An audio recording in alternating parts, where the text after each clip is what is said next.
This podcast is brought to you by Progressive Insurance. Do you ever find yourself playing the budgeting game? Well, with the Name Your Price tool from Progressive, you can find options that fit your budget and potentially lower your bills. Try Progressive.com. Progressive Casualty Insurance Company and Affiliates. Price and coverage match limited by state law. Not available in all states. Ryan Reynolds here from Mint Mobile. With the price of just about everything going up during inflation, we thought we'd bring our prices down. So to help us, we brought in a reverse auctioneer, which is apparently a thing. Mint Mobile Unlimited Premium Wireless. How to get 30, 30, bit to get 30, bit to get 20, 20, 20, bit to get 20, 20, bit to get 15, 15, 15, 15, just $15 a month? Sold! Give it a try at mintmobile.com/switch. $45 upfront payment equivalent to $15 per month. New customers on first 3-month plan only. Taxes and fees extra. Speed slower above 40 gigabytes. See detail.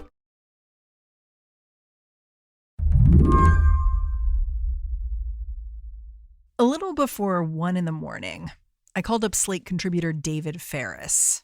And before we get into the election returns, I asked him if he'd had a fantasy for how last night was going to go down. A plan. Of course he did. It would have been an early night and we'd be having a much different conversation right now. I'd have a much different group text with my friends. What's the group text looking like right now? It's grim, you know. There's a lot of people wondering where we go from here. Is there any hope left of Harris pulling this out? And I'm kind of trying to shut that down. You don't think she's going to pull it out? I don't think she's going to pull it out.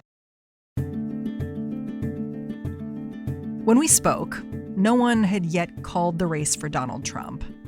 But it was clear they were about to. And pretty soon, Trump himself was taking the stage.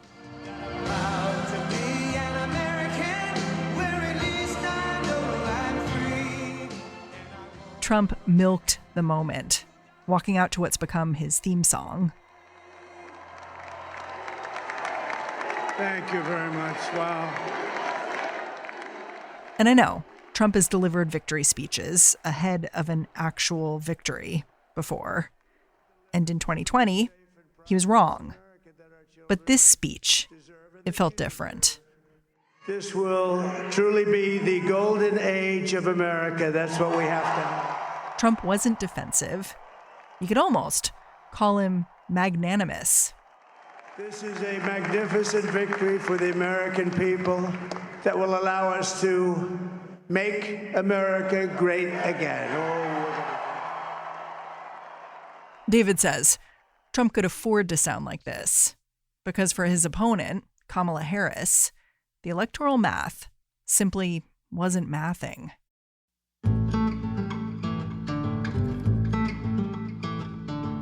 And so I think there was a narrative, or at least a hope developing on the left that Harris actually might blow this thing out. But unfortunately, that's just not what happened. And that was actually pretty obvious.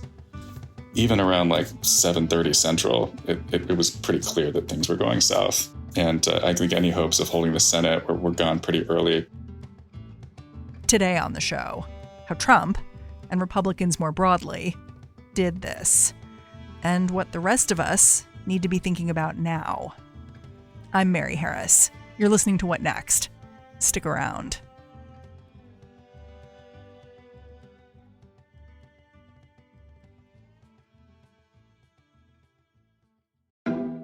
Planned Parenthood Federation of America exists so that all people can get access to the sexual and reproductive care and education they need to make informed decisions about their health.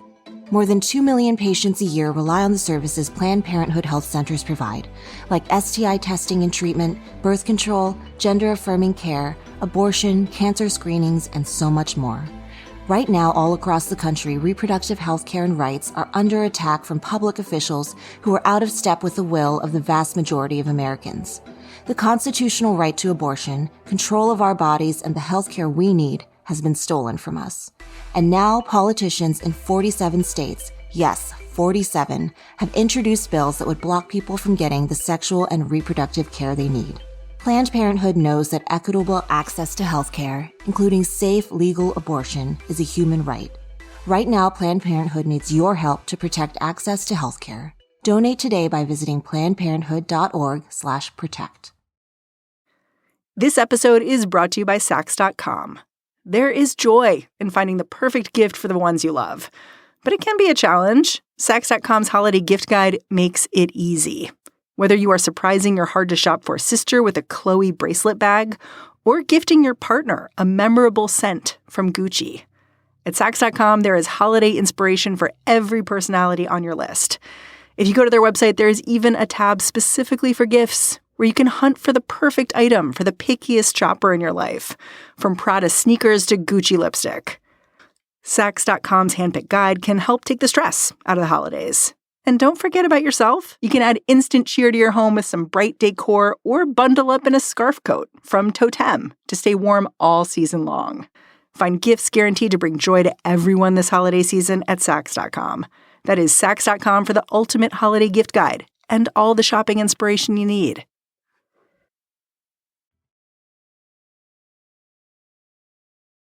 By the time you hear this, the presidential race may have been called, and we might know a lot more about what state tipped things over for the Republicans. But the truth is, the fundamentals of what happened last night were already clear by the time I got David on the phone to talk through the early returns. The Democrats' blue wall was crumbling, and while Kamala Harris had high hopes of picking up some electoral votes in Georgia and North Carolina, both had just been called for Trump. So I asked David to pick apart this map with me. Well, yeah, I mean, I think Trump increasing his margins in a number of rural counties in places like Georgia and North Carolina was an early leading indicator that what we were seeing was probably what we call in political science a uniform national swing. So in 2020, North Carolina was decided by about a point or so, right? And very early on in the evening, it became clear that Harris was going to lose North Carolina by several points, right? 2 or 3. That she was going to lose Georgia by 2 or 3 points, right? Where Biden had won it by less than a point. That's a very, very bad sign for Democrats across the country. It means that the Trump theory of the case, that they could aggressively try to turn out people in these rural areas and target low propensity voters and first-time voters. These were really bad signs early on in the night. Yeah, and I have to say, I'm going to just weigh in here and say, like, there's interesting information about all this. Like, the New York Times has a map, which is essentially like a bunch of arrows showing which way various parts of the country are leaning. And it's just a bunch of red arrows, basically, and a few little blue arrows, tiny, tiny little blue arrows, but just like a ton of red arrows. And so that's kind of a universal thing. And then also, you know, I have definitely seen people tweeting out this data that it's even not just rural areas. It's like New York City, you can see loss from Kamala Harris versus Joe Biden, substantial loss. So, you know, this is really just about a broader movement to the right, as far as I can see. Is that fair?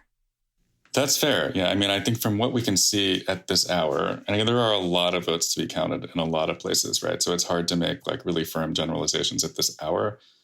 But what we're seeing is what looks to be, you know, roughly a 5 to 5.5 point shift to the right nationally from 2020. Okay. Like, is that shift going to show up in every single district, you know, in every single place in the country? Absolutely not. Right. But like, in the aggregate, I think what we're seeing is an electorate that's about 5 points more Republican than it was in 2020.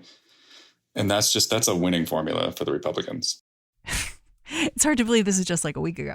We were talking about this rally at Madison Square Garden where this shock jock kind of comic got up and was joking about Puerto Rico being a floating island of garbage. And the Democrats were really psyched to make some hay out of this. And were convinced that this was really making some last minute voters, Latino voters, shift their way.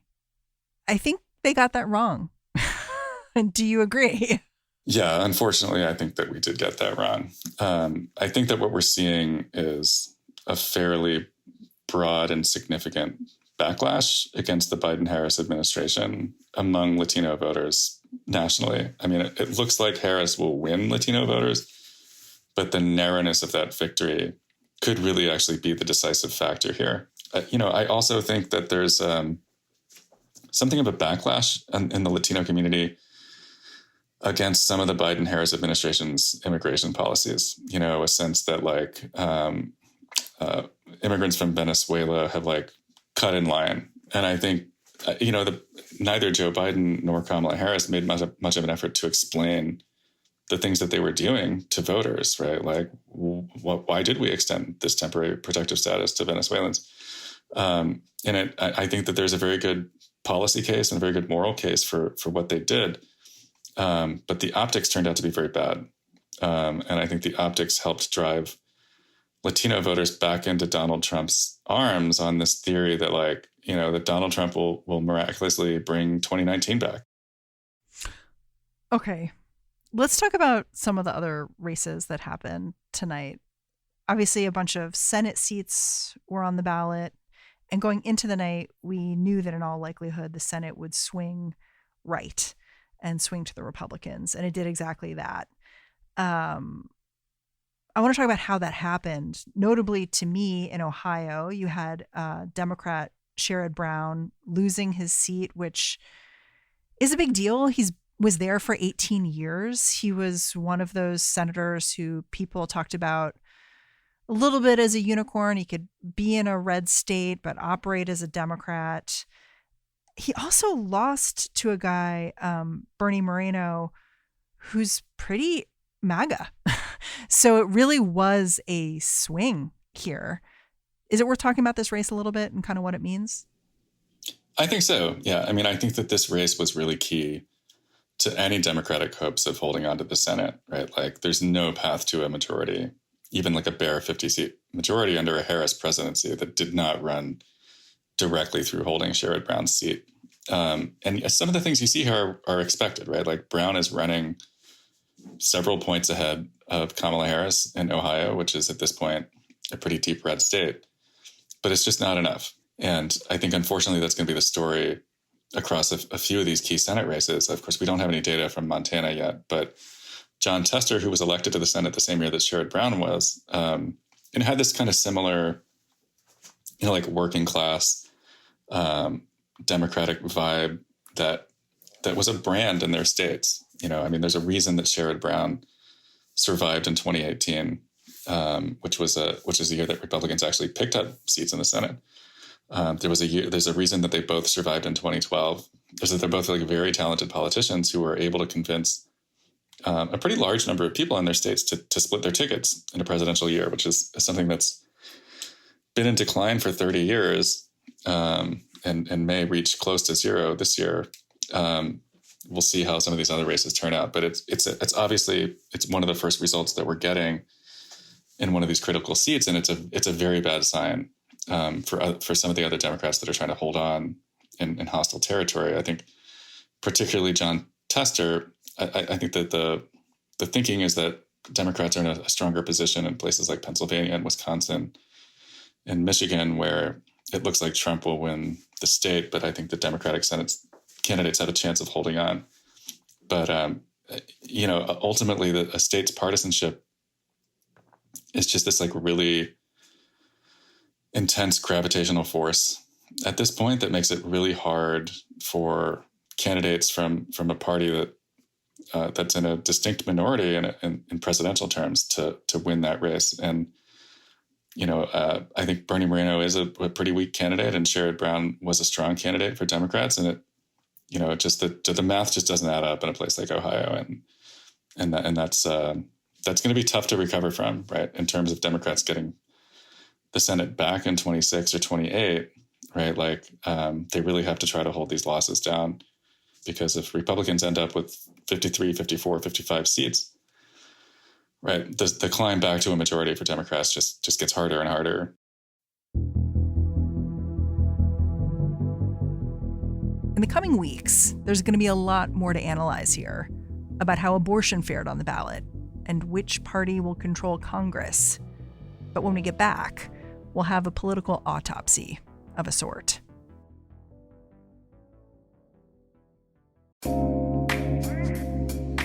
This episode is brought to you by Quince. As the weather turns cooler, there are so many things to look forward to. whether it's football games, apple picking, that's my favorite, or slipping into some cozy sweaters from Quince. Quince is known for their affordable cashmere, and they sent me one of their sweaters, which is super cute. It's a shrunken cashmere sweatshirt, like a little sweatshirt, but it's cashmere. Really nice, casual, great to wear around. And their Mongolian cashmere sweaters start at like $50. And it's not just the cashmere that's cheap. All Quince items are priced 50 to 80% less than similar brands. That includes beautiful leather jackets, cotton cardigans, soft denim, and so much more. How are they able to do that? By partnering directly with top factories and cutting out the cost of the middleman, which passes the savings on to us. So get cozy in Quince's high-quality wardrobe essentials.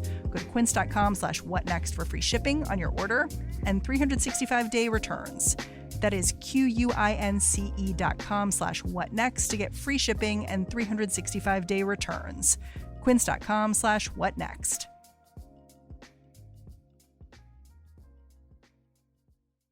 This show is brought to you by Discover. Have you heard about Doublenomics?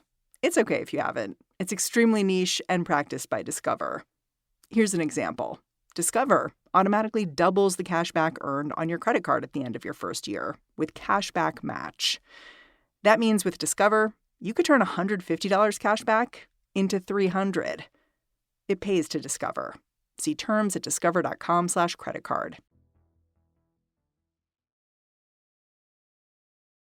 Sounds like after this election, no matter what happens, we have enough information to say that the Democrats are going to have to do a lot of soul searching all over the map.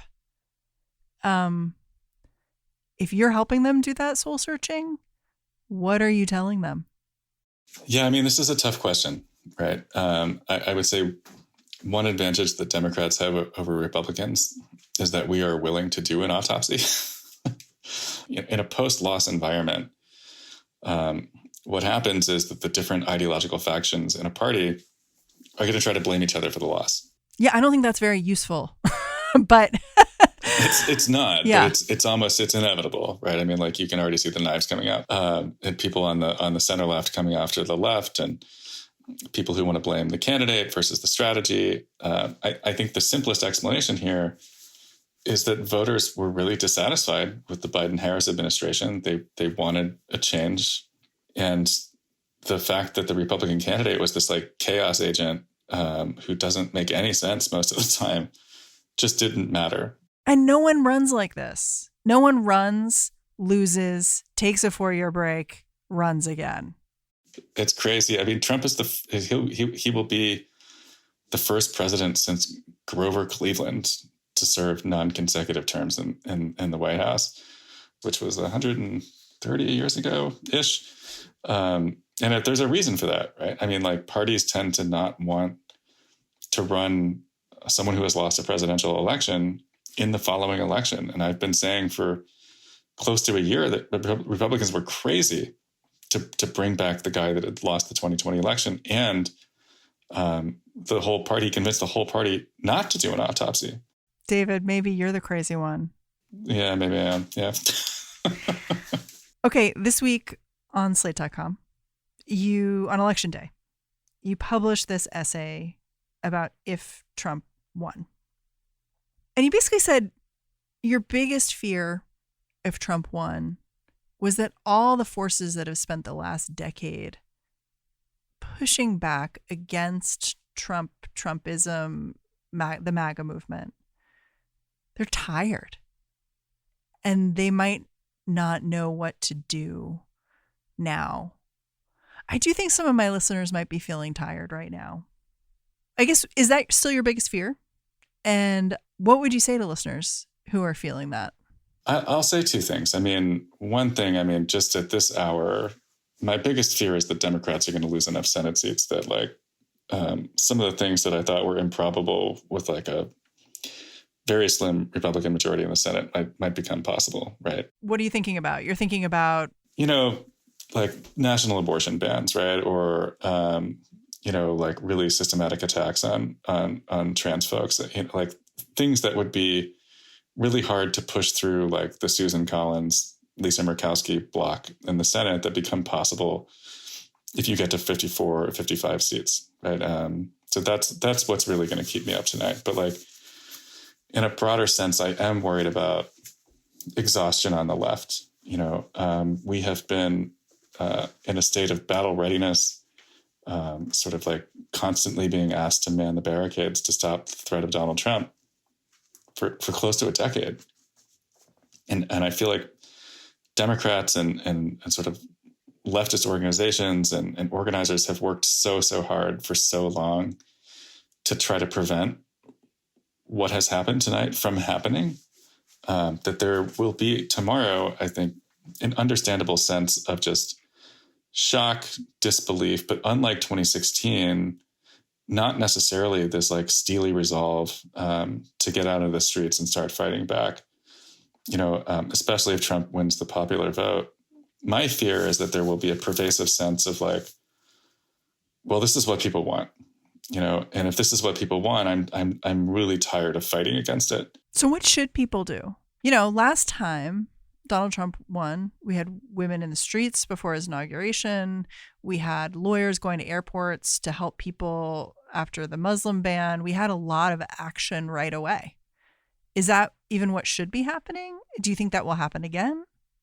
I think no and no, right? I think in one sense, like one thing that I'm committed to over the next few days is not giving the MAGA movement the satisfaction of my public emotional distress. And I think that we do, like people on the left, Democrats writ large, like people to the left of Democrats, I think at this point need to let the dust settle a little bit and make a kind of an ice cold strategic assessment of what the political legal landscape actually is going to be as of January 2025, right? In other words, like how much of what Trump is promising to do can he implement without any meaningful legal resistance, right? Like how many Senate seats are there going to be, right? Like are there going to be pressure points where we can prevent the worst of the legislative action from happening? We still don't know what's going to happen with the House. Right. I've read some credible analyses that like Democrats might actually have a chance at the House. Right. And that would change this whole equation. And so I think if we're waking up today to this really disappointing news. Right. Like I'm going to have to get up tomorrow morning at 6:00 and explain this to my 6-year-old. And I'm really not looking forward to that. I would recommend that people take a little bit of space to think about, well, what are the most important priorities? Right, like I'm most concerned about some of my close friends who are trans. I'm most concerned about undocumented folks who are really facing this like just really vicious mass deportation campaign. I think we just have to think outside of the frameworks that we have been existing in for the past 10 years. And so I think it's going to be a very fluid, dynamic situation in which people will be dealing with a lot of grief, a lot of fear, and are going to be looking to leaders in the party, leaders in the movement to give them some signals and some direction and some hope about how we can push back on some of this stuff. It's interesting. After tonight, I don't know that I'm looking for leaders in the Democratic Party to tell me what to do or to give me instruction or to know. And so I think it's really kind of, this is a voter by voter moment. I'm feeling pretty strongly. Mm-hmm. Yeah, I mean, I think that I think we're going to wake up tomorrow with a pretty justifiable sense of like disillusionment with the Democratic Party leadership. I mean, again, returning to like the structural environment, like I do think a lot of this can be laid at the feet of Joe Biden. His sort of policy ineptitude, his political ineptitude, his decision to run for the presidency, which made him the party leader and the figurehead for another year, when I think that we could have been spending all of 2024 with a much more hopeful process of choosing a new nominee. But I think we're going to have to do more than just like toss Joe Biden and Kamala Harris overboard, right? I think that we're going to have a party-wide reassessment of what are our first principles, right? I mean, like one of my big complaints about this campaign was the absence of a coherent ideological vision for where Democrats want to take the party.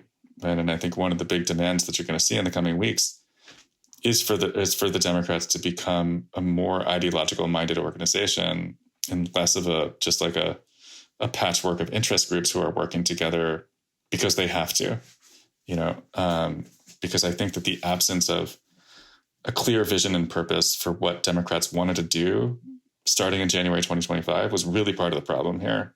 And that is blame that can be cast very widely throughout the party. David, may you live in interesting times. Well, I don't think we have a choice, Mary.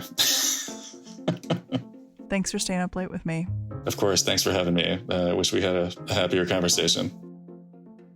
David Faris is a politics professor at Roosevelt University. He's also a contributing writer for Slate. And that's the show. What Next is produced by Paige Osburn, Elena Schwartz, Rob Gunther, Anna Phillips, and Madeline Ducharme. We're led by Alicia Montgomery. Ben Richmond is the Senior Director of Podcast Operations here at Slate. And I'm Mary Harris. Thanks for listening. I'll catch you back here next time.